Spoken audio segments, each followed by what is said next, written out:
All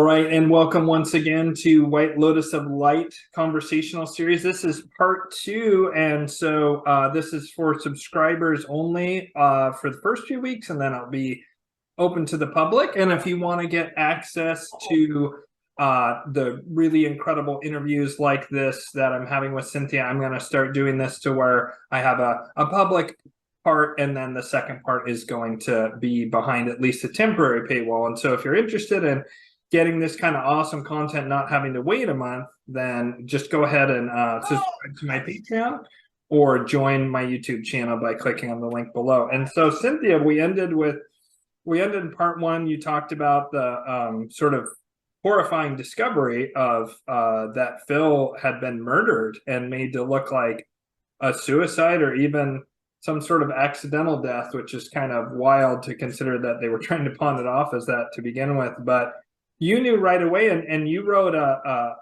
letter to the medical examiner. Is that correct?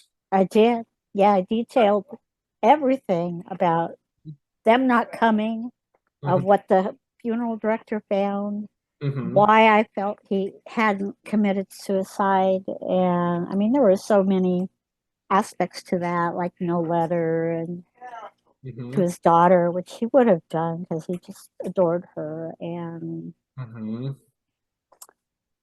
anyway, yeah, he had a gun. He had a gun in his. He had so many other ways to die. I mean, I can't imagine wrapping something around your throat and just dying. He had pills. He had a gun. He could have done all sorts of things, but he chose a very bizarre way of dying. Yeah, so it's definitely murder by suicide kind of stuff. Like I forgot the guy who worked for the was it the San Jose Mercury, Gary Webb, who he outed the whole CIA crack cocaine LAPD gang sort of nexus from the 80s. And when he added that he committed suicide by shooting himself twice in the back of Yeah, right? exactly. Yeah. So, Boy, that's interesting because way before that, Philip was talking about how drugs were being sent to the United States from Vietnam, Laos, Cambodia in the coffins of dead people. He and George knew that happened, and then several years later, all of a sudden the CIA and what have you are involved, and it happened. It's like, oh my God, it really happened. yeah, it's so crazy. There's so many things that 25 years ago I heard about, and basically almost all of them have been proven to me to be true at this point, with the one exception, and the one that I do absolutely, I mean, I have no doubt personally that extraterrestrials have come to Earth over the past, several thousand years, millions of years, what have you. What I've been less certain about is like the degree to which they come to Earth currently or on Earth currently. And I know that you have the unique background of talking to someone who had direct firsthand experience. I'm of the opinion that the vast majority of what people see when they see UFOs in the sky is actually humans in advanced technology. Which might be sourced from aliens or extra dimensional beings or recovered from Atlantis or prior human civilizations.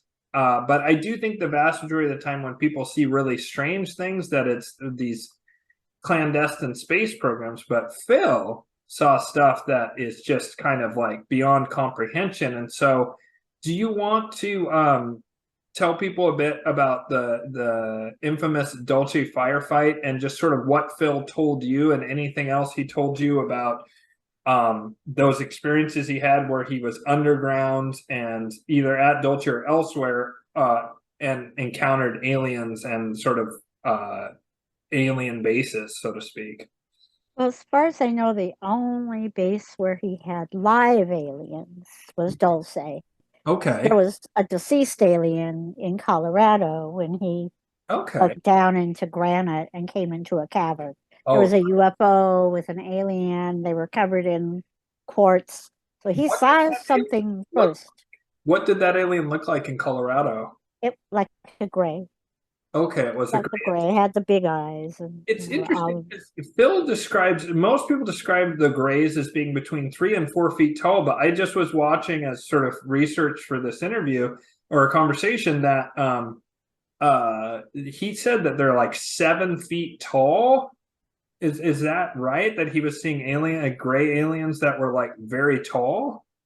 They were reptilian. Okay. The grays helped bring the people in. The reptilians eat them. So I the grays work in conjunction with abductions, uh-huh. and they're small. And then the reptiles take over, and Okay. they, yeah, And so the ones that Phil shot, those I thought he described them as grays, but you're saying those were actually reptilians? yeah, they were. They, yeah, I'm pretty sure they were reptilian because in the other descriptions that I heard later or whatever, it was tall, like you say, and the grays are not tall, so it would have been a reptilian. Some of them can shapeshift, Uh, so they can look like people if uh-huh. they want to, and that's where there's some people are like Ike, David Ike, Icke, yeah. David Ike, right? He writes about the shape-shifting aliens, Hmm. and I think Philip could say that occurred also. Okay. And so just for people who don't know, can you describe sort of the events of the Dulce firefight and what Phil saw, and then anything else that Phil was made aware of? Because if I remember correctly, he sort of lost consciousness at one point. Yeah, he certainly did. So he was a geological engineer, and his expertise was explosives. So he could do four explosives at corners, blow them up, and then dig out the middle, and that's how they would make the first shafts for the deep underground mountain bases. When they did this at Dulce, there was an, a rush of air that came up, which is not normal, meant there was a cavern there. So they went down in a cage. He and about 20 other green and black berets that happened to be camped around. Now, you can't tell me they didn't know there was something there because they had people there ready to fight. They came all down in there with Philip, and that's when he saw the first, like you say, the tall alien that he said was a gray, but I'm pretty sure it was a reptile. Mhm. And he shot him with a gun, and then he shot another one with a gun. He killed them. He killed two of them. And then a third one came in and had a blue light on his chest. He rubbed his chest, and a cobalt blast came out and he was defending himself with his hand, so he got fingers blown off, and his whole chest was ripped open. So I saw those injuries. I mean, they were there. And he showed them to people in his lectures. He would gross people out. He'd take his shirt up and phew, there was this giant rip down his center where he had just been filet mignon with a laser of some sort. Wow. Um, And yeah, and he so, was missing his pointer and index finger on his left hand. right. Yeah. In fact, there's someone who has these little doodaddies that have Philip's hands. Missing fingers. And I thought that was so cute. They understood he was different. So he went down, he's there, he's filet mignon, and these people are fighting really desperately to get out of there. They're being deserted by the people up above. They don't want to come down. They want these people to actually die.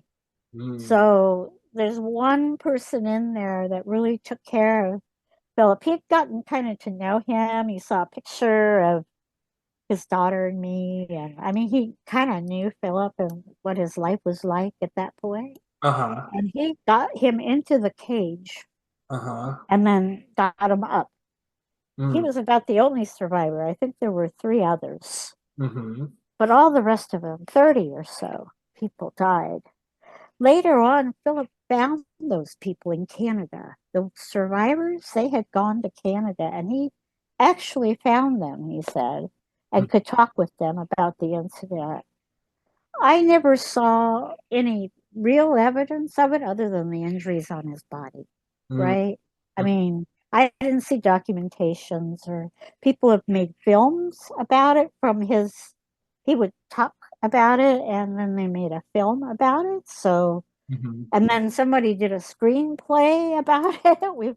I've got a screenplay that was almost a movie, but it didn't get made. I'll send it to you. It's very Yeah. interesting. But because you were going to do this interview, I got to thinking, gee, somebody almost made a movie about Philip, and he was kind enough to send me the screenplay that they wrote. Yeah. So he apparently was unconscious, and he was in the hospital for a long time. And this is probably the last major thing he ever did. It was Morrison Knudsen. He was like a military contractor. So he wasn't in the military, but he was doing work for the military. Uh-huh. And Morrison Knudsen was the company. And I could prove that. I could see his social security records and all that. So I know he was really doing military work. I know he was in Morrison Knudsen. So I can verify some of this as far as his past history. People said, oh, he didn't work in any of those jobs.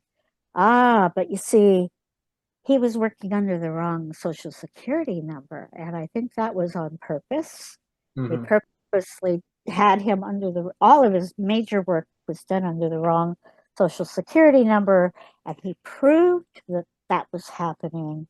But because it belonged to a living person, they would not release information to me about this person or what kind of work he did or anything, right? It was like, doggone it, you know? So all this thousands and thousands of dollars of Social Security Uh-huh. didn't get there from his daughter. You know, I felt really sad for that. Uh-huh. Wow. Well, so that was part of it. You know, it's been a big conversation piece for, like I say, movies, skits, scripts, his talks. And so he also described like other sort of the human parts of the bases, right? So he helped to build a number of these D.U.M.S, correct? And wasn't he one of the first people to talk about these giant boring machines that sort of vitrify the earth and then they're able to grind through the really hard stone because it just turns to like chalk or powder? Wasn't Phil like one of the first people to talk about that? Yeah, and he talked about that. And there was a book also that came out right about the same time. I mean, you know, there was a whole lot of people that started to write books and started to talk out. I think because Philip was strong enough to do that, and Al Bielek too. When he started talking out about the Philadelphia experiment, it was like now you've got these people that are really gonna come out and talk about the secret conspiracy stuff. Mm-hmm. And now you've got other people starting to write books about it. Mm-hmm. So one of the people that started writing books was Nicholas Preston. Montauk Yeah. was his specialty. And Al Bielek felt that he had been part of the Montauk project. So I met Al. In Mm-hmm. fact, Al was at Philip's funeral. I mean, he was helping me get stuff out of Philip's apartment. And he was a very nice man, elderly, but, you know, very helpful. And he cared a lot about Philip. He was very sad and felt that he had been, you know, murdered because he knew Philip was out there talking, and that he was really enjoying that. Okay, so for a person who had paranoid schizophrenia, which he was diagnosed with, when he started talking out about all of this, he got the help he needed. He got the medication he needed. He started feeling great about himself because It wasn't paranoid. He wasn't paranoid. He really needed to be paranoid. I mean, there were things that were happening to him that were not normal. And I was part of that. I lived with the X-Files for 10 years. Believe me, black helicopters, men in black, a watcher in the house across our street. I mean, it was like, oh my God, what the heck? So tell me about the Men in Black and helicopters piece. Well, at Philip's funeral, Mm-hmm. you know, I have all these people from out of state. There's Al Bailey. There's a guy from Canada. There's a guy from Seattle who was going to write a book with him. There was even the housekeeper that had come in to take care of him. All these people. Oh, even the guy from the Bigfoot Society was there. So his best friend, Mike, was there. All these people that knew him and his relatives, of course, and my relatives. So we're all going to my house. Some of us went to my house. I wanted to get rid of stuff, to be honest. I didn't like the fact that I had some things that I felt somebody would want to break into my house for or endanger me for, or my child. So I was giving it away to these people. Take it away, please. And as we leave the house, here's the black helicopter. No marking, very low. You can see the guy hanging out with the binoculars, looking at us, writing down the license plates of the people who are parked in front of my house. I mean, it was like, oh. But the most weirdest part of this was when Philip first moved into my house.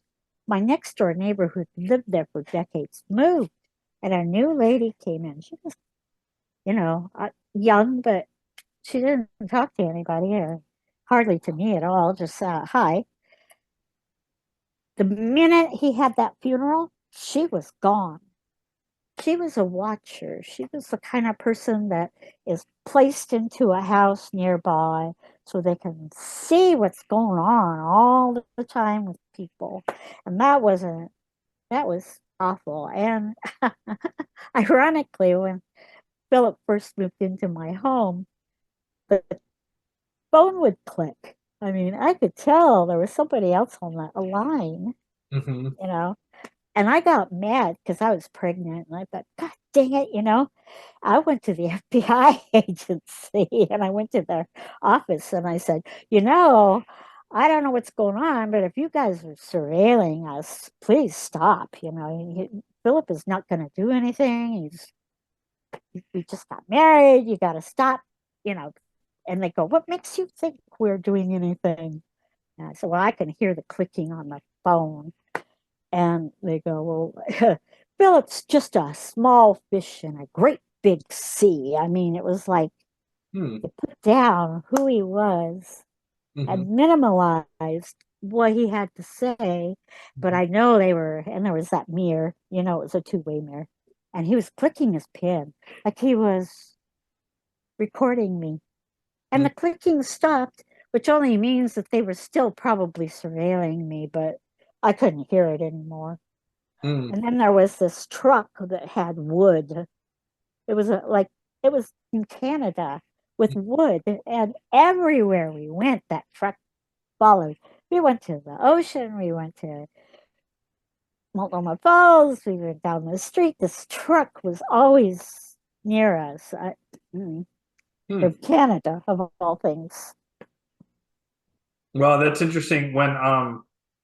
When 9/11 happened, at the time I was dating, and maybe even, I don't think we were engaged by that point, but I was dating this English woman, and they happened to be hosting a man who was a refugee from Afghanistan who had actually fled the Taliban. And so I called her right away on 9/11. Took forever to get through because all the phone lines were jammed up. And then finally I got a hold of her. And from that point, and for like maybe 6 months to a year after, there was constant clicking. And sometimes you'd even hear other people talking. And like it was just constant. And then it just one day it just completely went away. But what it was they would see, the British and Americans would see a phone call go to England, a phone call go to Afghanistan because the guy was checking on his family, a call from Afghanistan back to England, and then a call from England to the U.S. They were seeing that, and so they were like, "What are they talking about?" And it turns out we were talking about nothing, but we were definitely being listened to, and I know exactly what you're talking about, the clicking and so forth. And we actually weren't doing anything. It was just they did a huge dragnet after 9/11 of just to try and catch any connections between Afghanistan and the U.S. were being investigated, because all the stuff was hidden when they were prepping, and then they had to make a big deal about how now they're really looking, but the real investigation hidden and off to the side, and we'll get rid of all that steel and send it to Germany right away to be melted down, and all that kind of nonsense they did. But yeah, I understand you with that clicking thing, and that it is very creepy when you realize that you're being surveilled like that. So I wanted to ask, so Phil, well, no, I don't want to ask about that. So Phil, you at one point told me, I swear, and maybe I'm remembering this wrong, but that Phil was involved in some kind of program to where there was like a telepathic connection with aliens, or he was translating or something like that. Can you tell a little bit about that? Yeah, I was listening to Philip talking to his brother, George, who had, I'm pretty sure, flown planes out of Area 51. Groom Lake, yeah. Right, Groom Lake. And they said Groom Lake. They didn't say Area 51. It was like, I didn't know anything about this stuff. I was a newbie, right? I'm like going, what's Groom Lake? What's Area 51? And I'm like, I don't know. And Philip later told me that he worked in Area 51. He flew planes out like his brother did, but he also uh, went down into the areas where the aliens were and could somehow communicate with them. So I don't know whether he learned how to do it or it just came naturally to him, but he did say he communicated with live aliens that they had stored down in Area 51. So were these like, first of all, what species were they? I think they were the small gray. The small grays. Yeah, it was a small gray. And so And he communicated with them, and was he doing this like they were asking him to communicate with them, or it was just naturally they occurring? were asking him, well, yeah, I don't think he was like up above ground and goes, "Oh, there's something down there that I Right. need to talk to." I think they took him down because he had a, a brilliant mind, really. Uh-huh. Yeah, I don't know if you ever saw A Beautiful Mind. It's a Uh-huh. movie, right? And the guy was just a genius Uh-huh. mathematically, but he was paranoid schizophrenic as well. That was Philip. He was so brilliant in some areas, and yet he couldn't fill out a form if his life depended on it. So it was just, certain areas that he could not, I helped him a lot with that. But yeah, he probably just came naturally to him. And so he communicated with them, and were they prisoners, or were they like sort of guests, or what was the status of these grays? Sounded like they were prisoners. They were stuck there for life. They were going to live their life down there. Wow. Well, Philip also told me about something that happened to him in Vietnam, which might have something to do with this. He was walking with men, they did military work. They did work for the military. They were going through a path. They accidentally saw a atomic plant, which they shouldn't have seen, and friendly fire dropped a bomb on them. And he was the only one that survived. And that's where he had a plate put in his head because and he was unconscious for like 3 months. Wow. Yeah. And I saw something he made when he said a nurse dropped a tray on his head. So don't ever give up on someone who's unconscious. A nurse dropped a tray on his head and woke up because of it. And he did some artwork when he was in there. And it was, I mean, it made for an interesting story. I think it happened. And that part of it also affected him. Interesting. And so I also remember you told me that Phil and his friends had discovered a way to change one metal to another. Is that right? Yes, yes. And it wasn't like lead to gold, but it was silver to gold. Interesting. And the ingredients were pretty simple. I mean, it was a copper wire, like a 12-volt batteries, a certain ampage, sulfur, mercury. So you had mercury, sulfur, and silver shavings in and it had to be a quartz geode, a smooth quartz geode, not one with crystals in it, but something like Mexico when they made ashtrays out of Brazilian agate. That's kind of what they needed. And so they would use these quartz and put the wires in to the materials. They had to get away because it was poisonous, right? Mercury would kill you. So they had all this equipment, but they made gold, and he sold the gold to Thailand and had chains made out of it. So he had several chains at home made out of the gold. Now, I went to a jewelry store that dealt with gold coins and bindings and had they looked at his gold and they go, oh yeah, that's man-made. They could tell because it was more pure than regular gold. They could tell by the crystalline structure that this was not natural. It was man-made. It was still gold, still had the same weight and all that, still had the same value, but they said right in front of me while they're talking to them that it was man-made. Wow. I didn't know that they acknowledged that it was possible to make They gold. did. They acknowledged it. Hmm. And I suspect that's another reason why, you don't want people making gold. It'll kill the gold market, right? Yeah. Didn't you say it was like slightly radioactive? Oh, if they did it wrong, if they got too greedy and tried to like double the formula. I mean, you were just making small amounts over a long period of time, and they would do it for 24 hours. They'd have one person come in and then another person. They had like 4 people doing this over time in one day and make maybe an ounce or two. But it was like, yeah, if you got greedy, and some people did, they would try to double the formula or something. It would radioactive the whole place, the house, the garage, whatever they were doing it in. Yeah. So it was dangerous. Wow, that's wild. So something about the process would make the end product radioactive. That's wild. Yeah. Get greedy, you're out of it. Yeah, totally. So I'm trying to think of what there was one other thing that I wanted to ask about.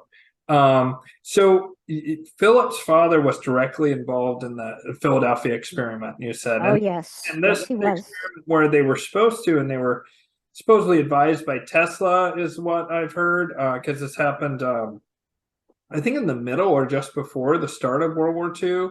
American involvement, anyways, is 41 to 43 range, and it was not long before Tesla died, and that they were trying to create radar invisibility by having some kind of like I don't know, electromagnetic interference. Right. Vibrations in the water, in the ship. Yeah. And the ship had all kinds of like In antennas. the ship and the water. Yeah. So it was Tesla and Einstein, that both of them together worked together on this. But especially Tesla, because he was way into vibrations. By then, he understood that, vibrations was the secret to everything, like moving rocks and I mean free electricity and everything. But yeah, the Philadelphia experiment was supposed to be invisibility to radar, but when they turned it on, it was invisibility. They disappeared.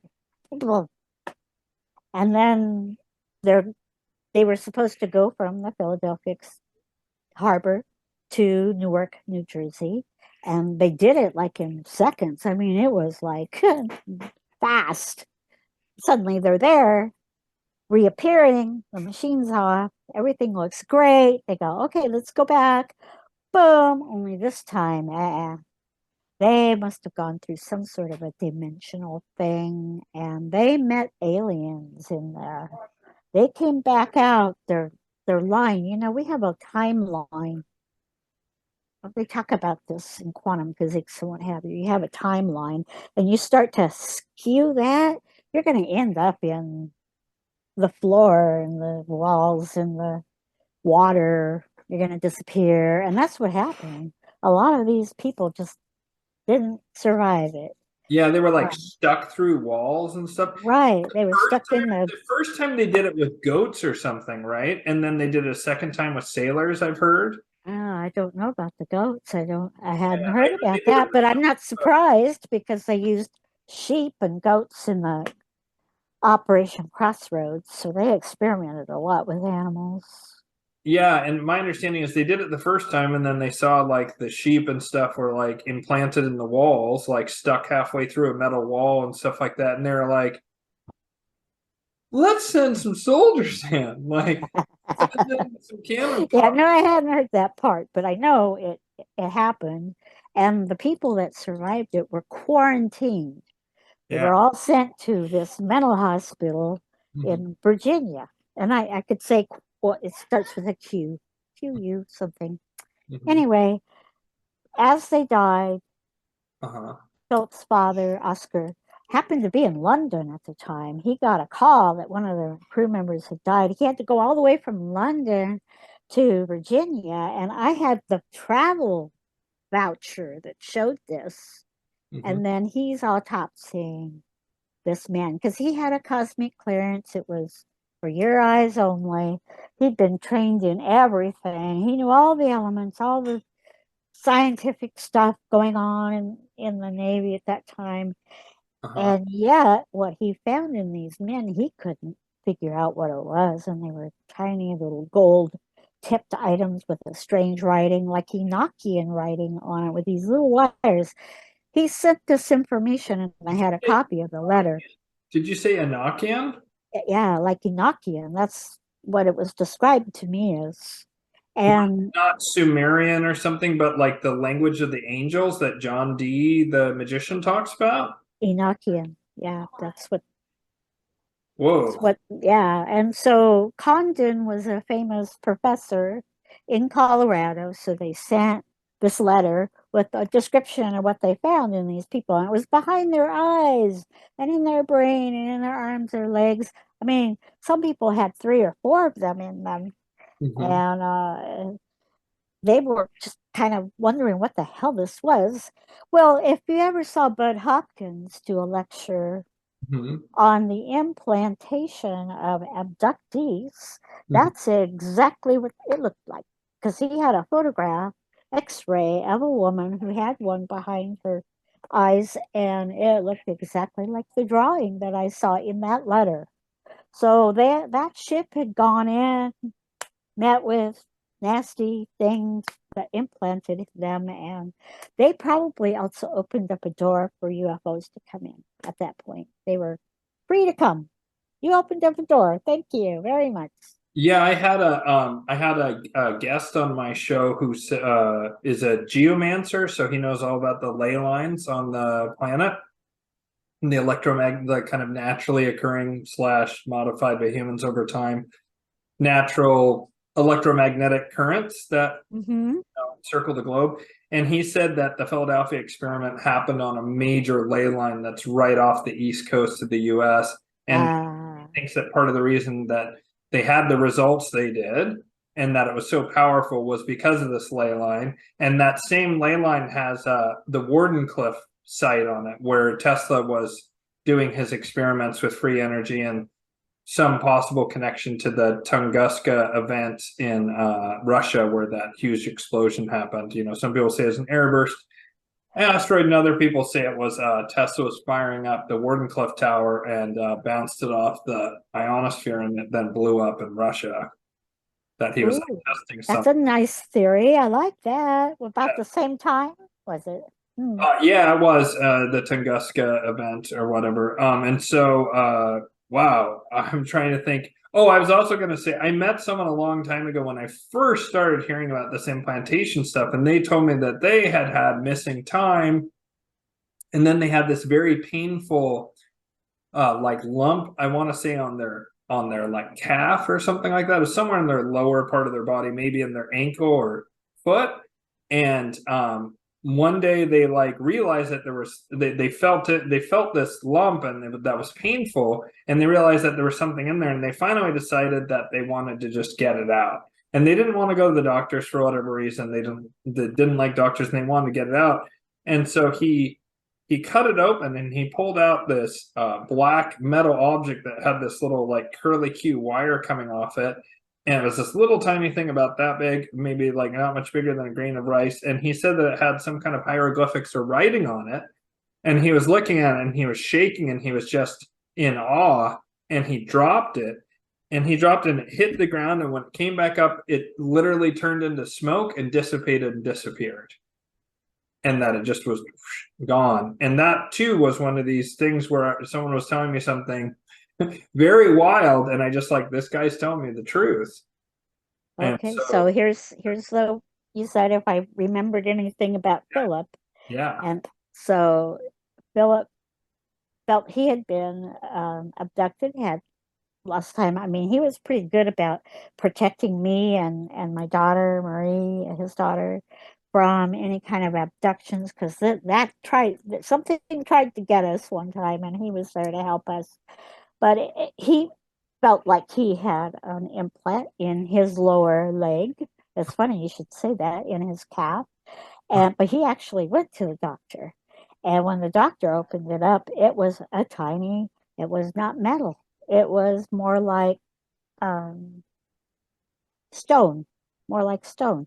Now, if you think about it, you do an X-ray, you're going to detect metal right away. So I think the aliens have changed their way of implanting us, so we can't tell anymore.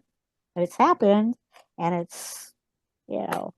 And the doctor took it out and put it in a plate, and Philip asked him for it, and he said, "No, you're not going to get this." And he left the room, and when he did, Philip dropped the tray on the floor and grabbed it. He actually had a little tube of it with the implant in it. So he showed it to me. I mean, he said, "This is what they found in my thigh, in Wow. my calf." Of Yeah. course, it's gone. It was gone, but What did it when he look like? died, it was gone with all the other stuff. Everything was gone. That would have. What did it look like? This little It object? was like a little piece of rock, um, kind of pink. Actually, this one wasn't black; it was pink, but it didn't have any wire or anything. It was just like an independent transistor. Wow. Wow, that's wild. Holy smokes. Well, you have been extremely generous with your time today. And so are there any other of the sort of like last great Phil stories that you want to share here with Yeah, us? Go ahead. yeah. When you take a look at some of his lectures, they might have been like 2 hours long. And if you did a handwriting analysis outline of what he talked about, oh my gosh. But one of the things he talked about was the Challenger. In fact, that's kind of what brought us together was the Challenger had just been shot out of the air. When I went to his apartment, here was this big chalkboard with all these calculations, and it showed this line that hit the Challenger and knocked it out, blew it up. I saw a white light go up into that. It was a live shot, but you never saw it again. It was like that first live shot, and then, but he saw it also. And he believed that a Russian cosmonaut had shot it out. Now, that was the first one that had a non military person in it. You realize that, right? Right. Had a Yeah. teacher, Christina had a teacher who was not, she would not be able to keep secrets because she wasn't, I mean, she wasn't in the military. So I don't know if it was like, let's do her in because she's going to see things we don't want her to, or somebody else decided this would be one way to make our space program go down the tubes. He also talked about the first World Trade Center bombing, which was in the basement. Yeah. And they always talked about this phosphorus bomb that went off in the basement. Uh-huh. But when he saw what was there, the steel was melting. Now, in order for that to happen, the temperatures had to be really high. It was nuclear. That was not phosphorus. And he suspected that anybody who worked in cleaning that up would probably died of radioactive poisoning because it would have been really bad down there. And then when you look at the Murdoch building, when it blew up, you know, it was just halfway. It was like, here's this bomb crater, and then over here, the building looks kind of okay. They thought there was a second bomb in the elevator. There was a second bomb in the elevator. It didn't go off. It wasn't that truck on the outside. They might have had one there, but it was really military explosives, and Philip would know because that's what he dealt in. He said, that is, and he named it, whatever the name it was for military. And who was a suspect? Do you remember? It was a guy from the military in Oklahoma City, but he got off. They didn't prosecute him, but more than likely, he's the one that provided the military materials that went into the elevators, and that's what caused such a disaster. And there was an underground mountain base in there. So, you know, people were like running toward the building and they were trying to keep them from, they didn't want them to see that there was an underground mountain base there. It was a secret. Same way with the Twin Towers. When they went down, there was an underground mountain base there. An underground military base? Yes. Yeah. Oh, wow. Yes, there was one there. So, you know. I've never heard that before. That's fascinating. So you're talking about the Oklahoma City bombing. What's interesting to me is that in response to that, Biden, back then Senator Biden, tried to get past the Patriot Act in response to the Oklahoma City bombing. He tried very hard to get that passed. It was part of like the National Defense Authorization Bill that year or something like that. Omnibus bill, something like that. He tried to get that in there and people had no stomach for it. They were like, absolutely not. And then he even takes credit. If you look at videos, you'll see him say, I wrote the Patriot Act because he had written that prior bill. And that bill seems like it was written in response or due to, right, like an excuse for because of that bombing there in Oklahoma City. And if you look at it, just like you're saying, there's a huge section of the building that's totally fine. And the way that it looks like something blasted outwards, like a shaped charge that was designed to explode outwards, as opposed to it being an explosive on the outside of the building. So exactly. It was inside the building, but only one half, because the other half didn't blow up. Right. I mean, it really was another bomb. Yeah. And you can hear them saying, there's another bomb, and they're all running away. There really was. But then they say, oh, no, there wasn't another bomb. Right. They changed the story. Yeah. And now Waco was another one. Okay. So Waco was where the Davidian cult had burrowed into the ground. And they found something they shouldn't have.